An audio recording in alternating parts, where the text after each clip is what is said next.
So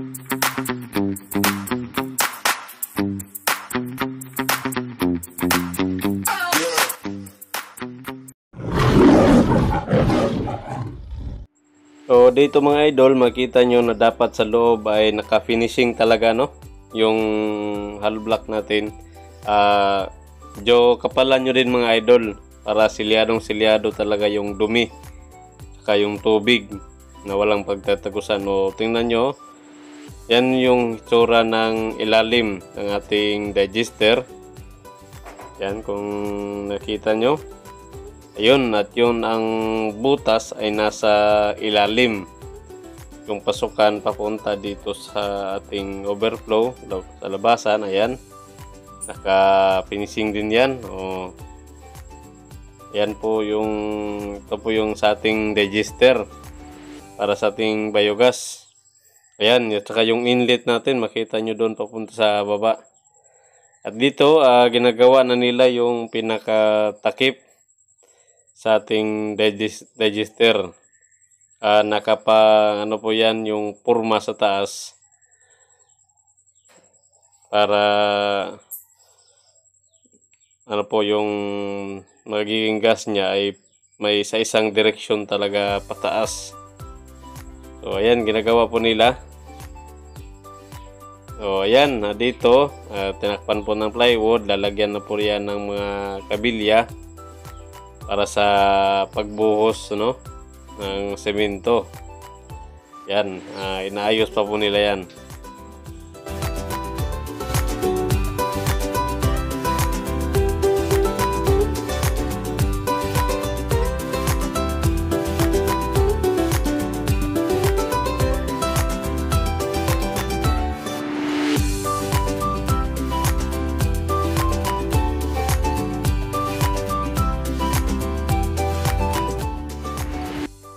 So at dito mga idol, nagbuhos na po sila, no.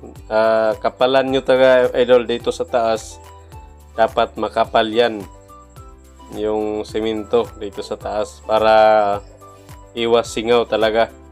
Saka yung hinahalo nyo mga idol, lagyan nyo ng Sahara para waterproofing din sa semento para yung tubig talaga hindi makakalabas, may intact sila sa loob. Lagyan nyo ng Sahara mga idol.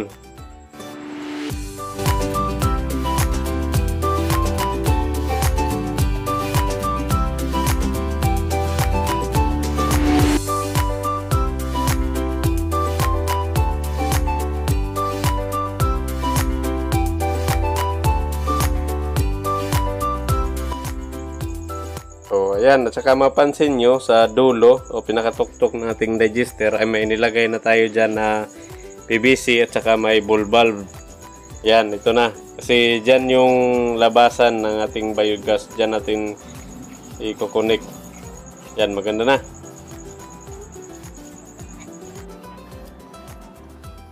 O ayan, ito na yung ating biogas digester. Ayan, makita nyo dito yung pinaka inlet ko sa biogas. Ito na PVC na ito mula doon sa kulungan ng ating baboy. Punta dito, pasok dyan. Ito na yun, may harang dyan na mga kabilya kasi para hindi yung mga malalaking dumi na pumapasok doon, parang maano pa siya. Medyo madudurog. Ayan. Dito naman, dito ko din nilagay yung mga dumi ng manok. Yan, ito. At saka tinatakpan ko lang nitong yero. Baka umulan, baka madaling mapuno kung walang takip. Saka walang langaw siya mga idol, no? Walang langaw yung ating inlet. Yan. Ito na yung ating biogas digester. Fixed dome digester. Ayan, yan, makita natin. Nilagyan, yan lang muna yung nilagay ko. PVC. Kasi ang kulang pa nito, maglalagay pa ko dito na dito sa banda ng yung methane storage, yung gas storage niya. bago ko ipatakbo doon sa bahay yung gas para makaipon siya at magiging mas malakas yung gas niya, no? Gawa pa ko dito ng storage, yung gas storage niya, siguro kahit mga 4 na drum, okay na yun. Ito lalagay natin, ito yung magiging kulang pa nito. Hinihintay lang natin magkaroon tayo ng budget para malagyan dito, para magamit na ito kung may gas na. Yan dito. Yan. Nakasarado pa yan. So,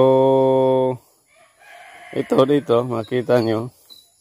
Ito yung pinaka, niya, overflow. Kung mapupuno na itong natin, itong digester natin, nito, lalabas yung lumang dumi dito. Pero sigurado ako walang baho. Yan, yung dumi na magiging pwede na yan gawing fertilizer. Sa ngayon wala pa. Yan, temporary pa yan na butas. Palalakihan ko pa yan dyan na butas, para sa overflow. Papatrabaho ko pa din ito dito. So ngayon wala pang labas, hindi pa puno yung kagandahan. So sa kalahating buwan na yung paglalagay natin ng dumi. Siguro sakto yung laki, hindi pa nag-overflow. Yung kailangan lang dito yung yung storage dito kung maglalagay para maganda yung pagka-sit up bago natin patakbo dun sa bahay at magamit na kung mayroon ng gas. Yan. Sana chicken successful ito, Tanyo gabi na.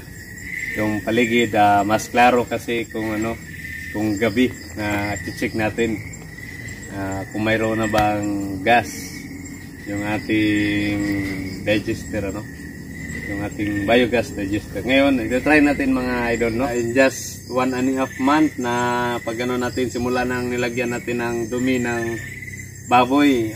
Ngayon kung mas marami yung nailalagay natin na dumi mga idol, sa ating biogas, mas madali siya makapag-produce dito sa amin kasi lalo na't mga maliliit pa yung mga baboy.